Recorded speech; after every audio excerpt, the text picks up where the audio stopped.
Tentang bersalaman contohnya, tentang bersalaman. Kan memang haram kan bersalaman antara perempuan dengan laki-laki yang tidak muhrim. Sampai mau tambah cilai. Ini kita pertahankan, tapi cara menolaknya haram, tidak begitu loh. Ibu-ibu tidak muhrim, tidak begitu. Banyak cara. Apalagi, satu lagi hukumnya belum sampaikan, walaupun menyimpang. Kini kita ingin bahas tentang satu permasalahan yang berukiah tentang masalah seorang suami yang cemburu ke istrinya gara-gara mengambil anak angkat seorang laki-laki. Kemudian cek saya, maaf, tapi perlu sampaikan. Maka di negara-negara Muslim yang lain, Turki itulah dihapuskan mengangkat anak. Nubulian itu. Baru itu, istri mandi anak orang lain laki-laki. Tiba-tiba lah gadang murim tak benar. Tidak murim. Kecil lakinya kena paham agama dia. Anak kalau SMA, tak boleh dengan inyodo cemburu ambo tu tak murim engkau tu. Kata istrinya, masa yang tak murim ambo? Dari bayi mau ambil lah gadang tak juga dimurim. Memang tidak murim. Makanya di Indonesia kalau diakuikan, di negara-negara lain kalau belum lah dihapuskan semua undang-undang untuk mangki-angki anak. Tak boleh ni dong. Kenapa? Susah menjaga murim dengan tidak murim tadi. Kita kan itu yang memaafkan masalah saja kalau tanpa takui kita dengan hukum dosa tadi. Kalau ingin mengambil anak juga laki-laki, padusi tadi, istri tadi, harus anak adik kandung padusinya atau kakak kandung padusinya. Berarti murim dia seperti itu. Tapi lah gadang tetap tak murim bagi suaminya. Gadang anak padusi kok berarti bukan murim suaminya. Jadi kita harus tahu hukum itu. Ambo dengan siapa bagi contoh. Beliau sama laki-laki. Kami kakak adik kandung. Ambo punya anak padusi, beliau anak laki-laki. Anak tu muhrim apa enggak? Anak laki-laki beliau dengan anak padusi muhrim apa enggak? Muhrim apa enggak? Enggak muhrim. Sepupu. Sepupu tu baik dari ayah, kakak adik anak ayah atau kakak adik ibunya, tetap tidak muhrim sepupu. Sepupu tu enggak muhrim. Cuman kan di kita di Minang kan namanya sabapak lah sampai muhrim, tapi dalam al-aurat tidak muhrim. Yang muhrim tu ambo dengan anak beliau, anak kakakmu, walaupun padusi tetap anakmu. Tapi anak dengan anak tidak muhrim. Percaya atau tidak mah? Hukum anu tidak muhrim. Sepupu ayah, sepupu ibu tidak muhrim kerana laki-laki dan padusi. Sama mangki anak tadi. Ketika gadang anak yang mau angkat tadi laki-laki, berarti memang wajar suami itu cemburu kepada anak dari kalau bahasanya dayus, tidak masuk surga seorang suami tidak punya rasa cemburu kepada istrinya. Nah, itu sampai ini dalam ketaatan itu banyak ilmu yang harus kita pelajari. Yang kedua, kunci untuk mendapatkan ketenangan dan kelapangan hati adalah berzikir dan selalu mengingat Allah, Zat yang maha menciptakan. Bahkan lebih luas lagi, selain zikir, dengan asma dan sifat-sifatnya. Sampai rezeki wa ya Roza, yang maha pemberi rezeki. Dan dalam tanda kutip, tidak selalu rezeki itu pitih. Nah, boko rezeki. Salah satu seorang ustaz yang ternama mengatakan, rezeki yang tertinggi ketika hatimu masih bertaut dengan masjid. Ketika jiwamu masih selalu mengingat Allah dimanapun engkau berada, itu rezeki nampaknya gadang. Tak ada orang gadang dari itu.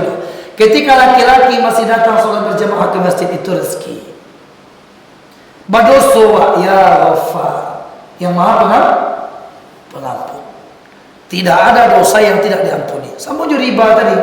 Walaupun kan 20 tahun lalu lunas hutang riba, tapi kini waktu istighfar dari kini, mati hutang belum selesai, lanjutkan adalah Allah sudah mengampuni dosa.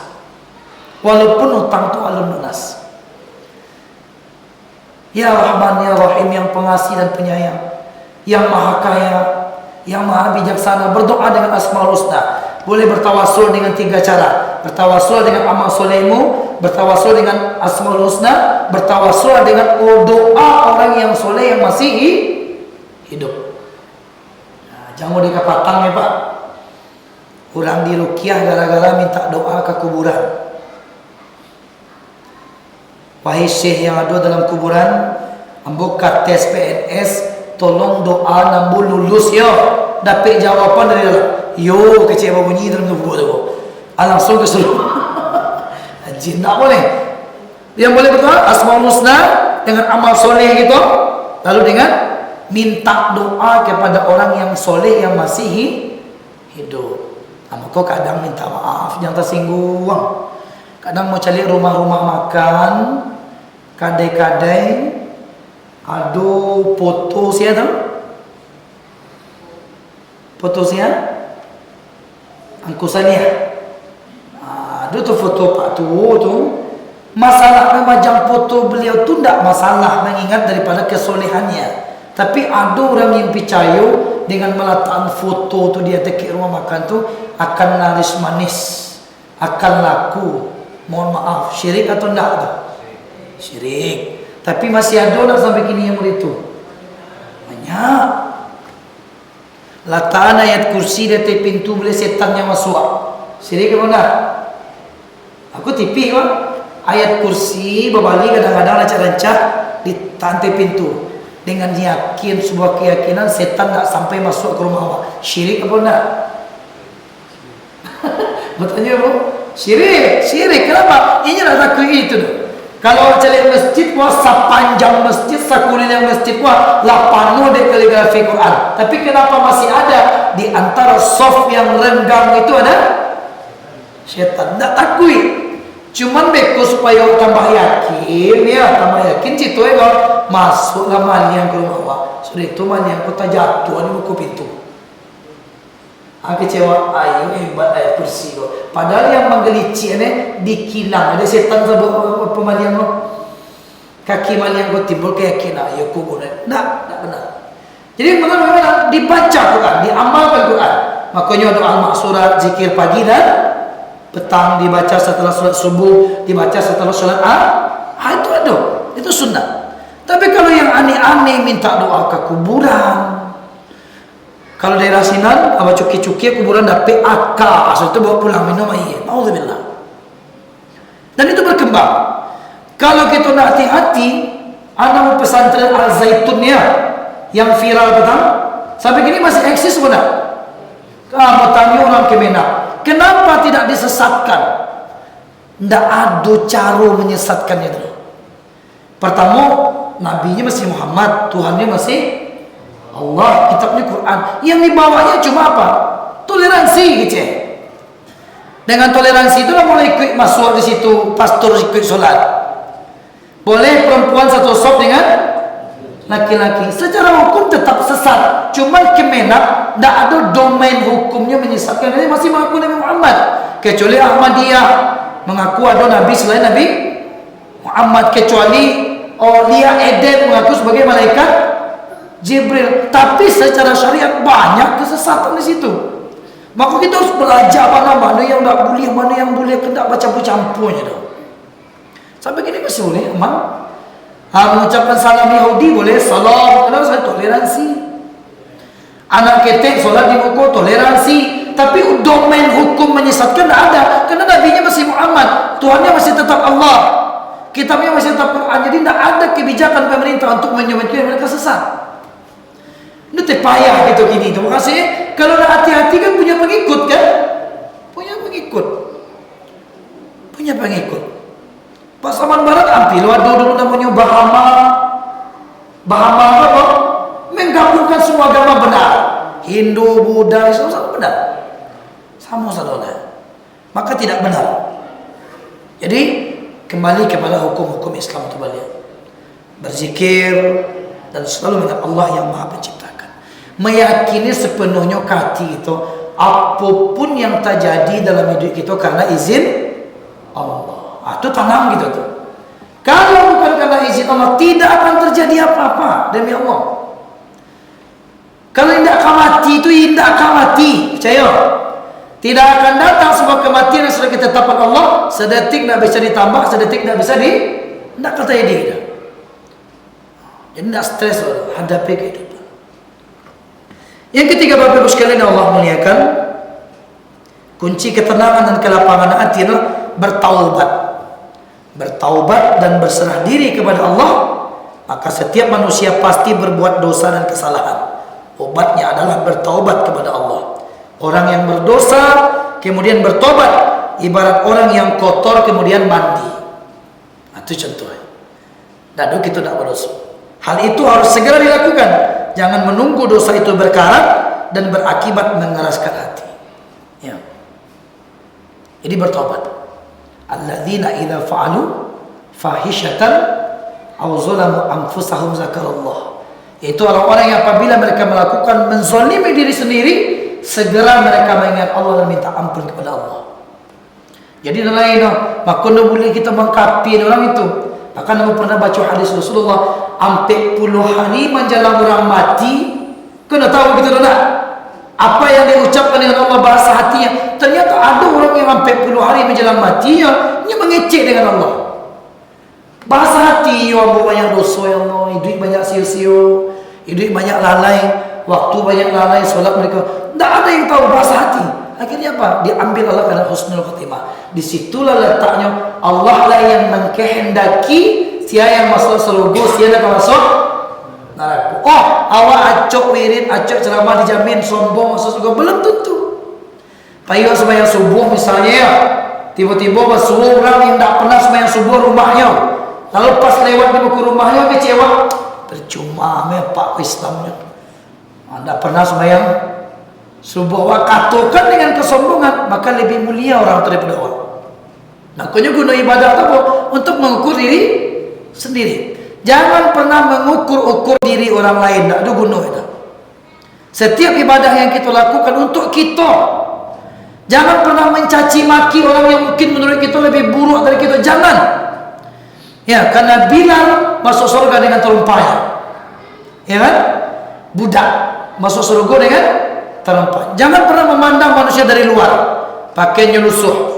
Satu pernah mau cerita dulu. Seorang budak yang masuk surga karena satu kebiasaan, memaafkan kesalahan orang lain yang menzalimi. Jadi bertobat gitu. Indahlah ya Allah. Tidak akan riba, tidak akan kedukun gitu. Tidak akan badah-badah hayam gitu. Tahu badah hayam? Badah hayam itu memindahkan penyakit ke hayam gitu kan? Tidak akan lagi berzina ya Allah. Tidak akan lagi berjudi. Memang judi itu kalau menang sekali, kalah 1000 kali. Nanti kada menang memang itu ya. Lah habis chip 1.000 anak baru menang. Menang sebuah, tekanlah menang baru. Zina pun begitu. Zina pun begitu. Padahal istri kita halal, diciptakan Allah dengan cara halal, diambil dengan cara halal, masih mencari yang lain. Tapi kalau dalam bertobat, tidak lain dosa kita yang separah Umar bin Khattab. Jadi manusia yang paling banyak dosanya Umar. Apa dosanya? Membunuh anak perempuannya.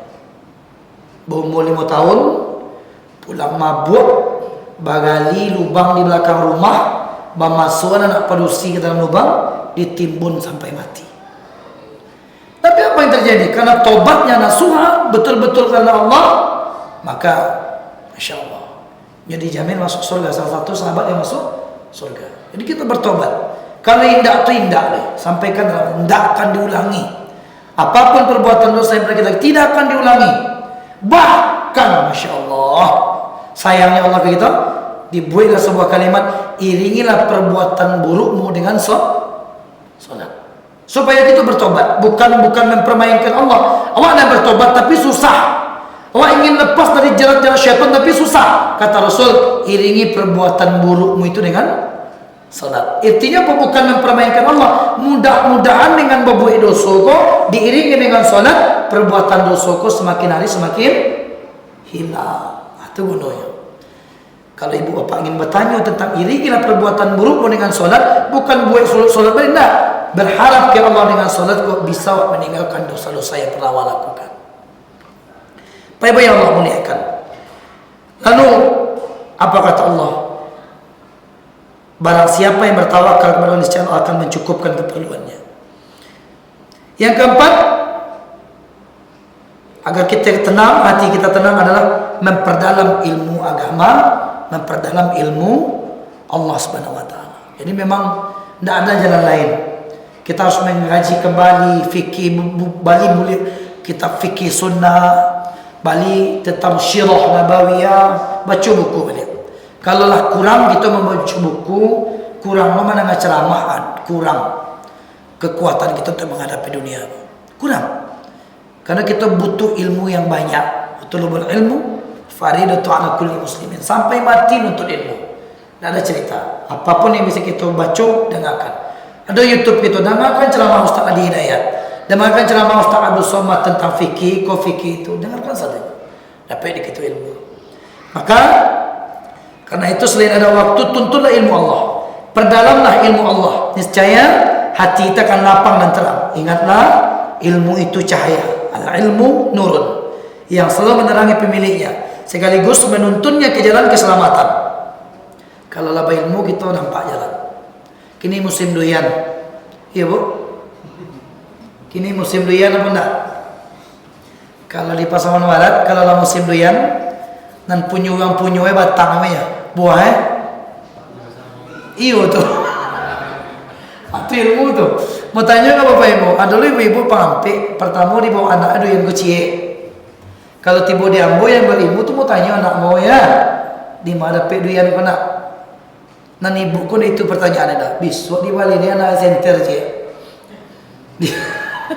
Di Bali ini anak center yang paling kadang cik dia gaya dua ni cik. Aku cik kan anak besok bawa segoni pulang anak je. Anak ilmu nurun. Jadi ilmu yang benar tu apapun dia punya kita tu. Kalau memang itu pepatah batang milik orang punya, buah milik bersama, anggotanya yang punya dia. Liyo ikhlas kita dia kita dah biar. Kalau ibu-ibu di plasma limo dipakai kawin duit, dipasang kawin berdui, masuknya adi tabang adu yang sekali. Tidak bisa.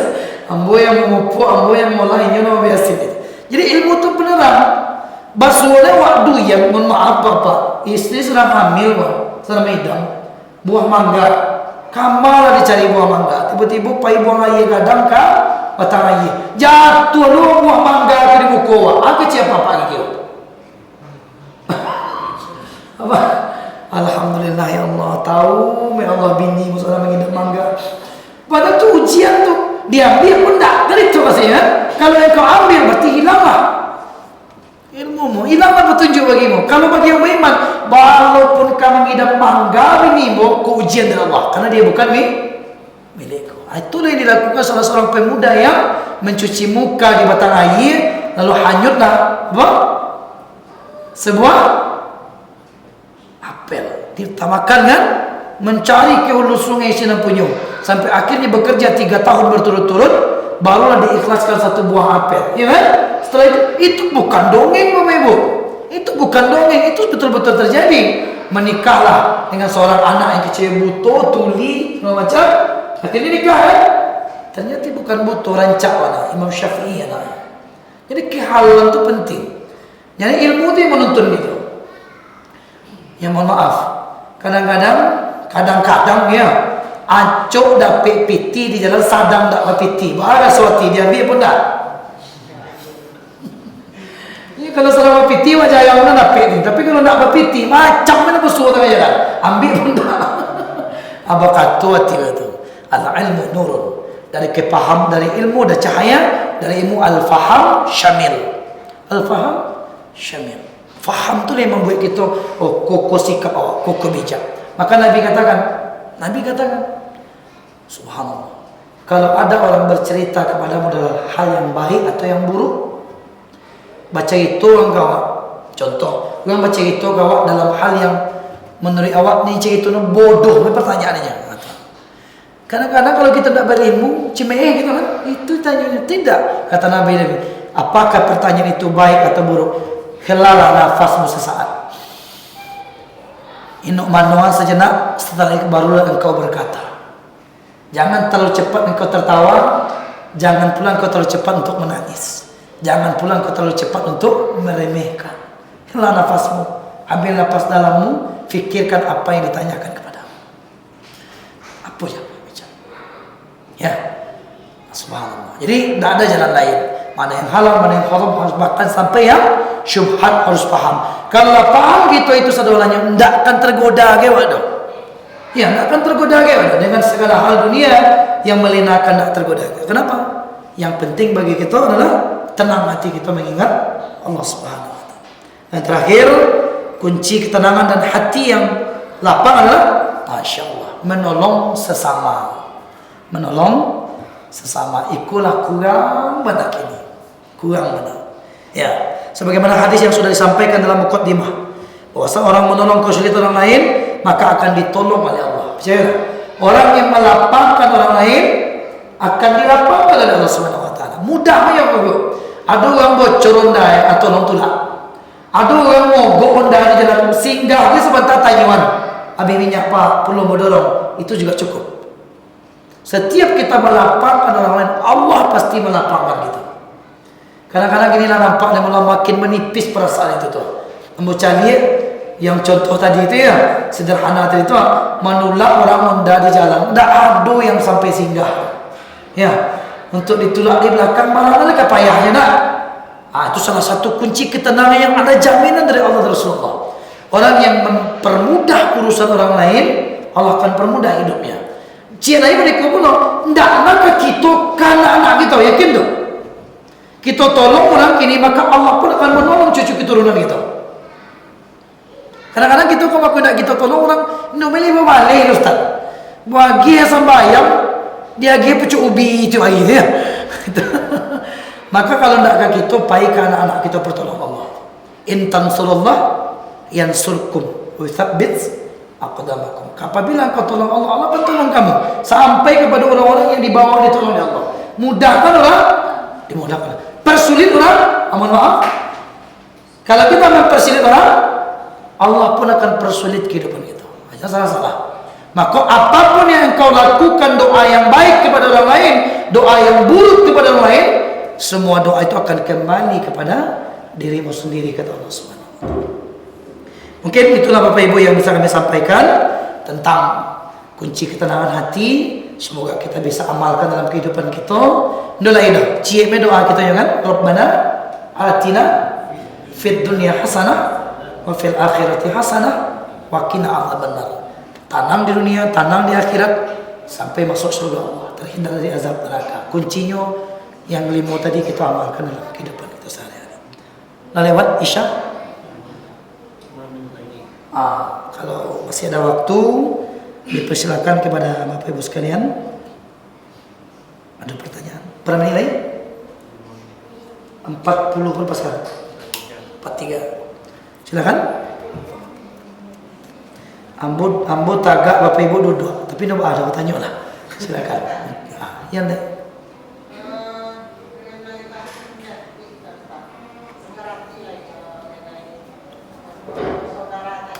Yo. Yang muhrim tadi.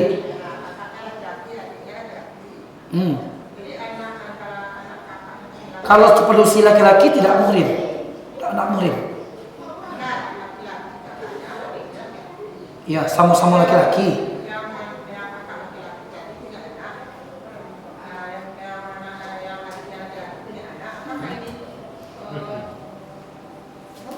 Kalau padusi dengan laki-laki tidak muhrim. Anak dan cik padusi, anak cik laki-laki tidak muhrim. Secara syariat memang tidak muhrim. Maaf. Kalau kita urut hukum lebih dalam, nikah dengan sepupu dalam syariat kan boleh. Yang dilarang secara adat. Paham ni?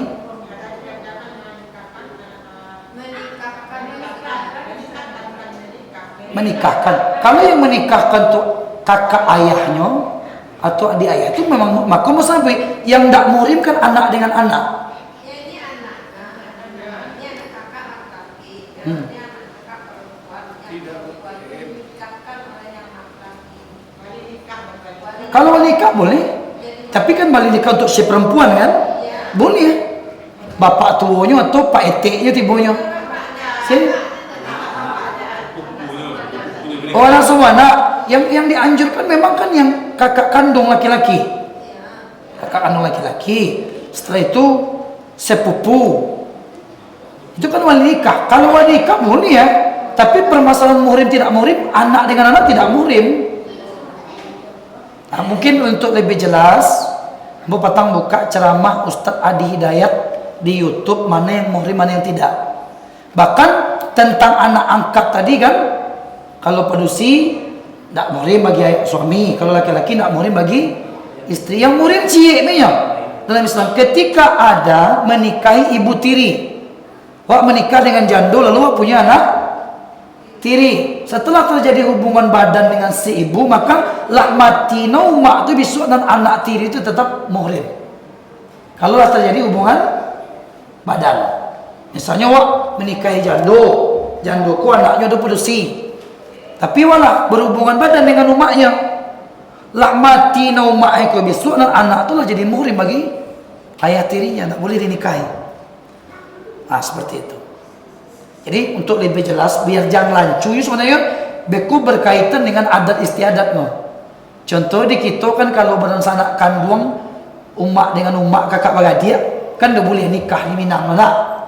Sebenarnya memang Rasulullah melarang nikah yang nak dakik nasab, bukan diharamkan.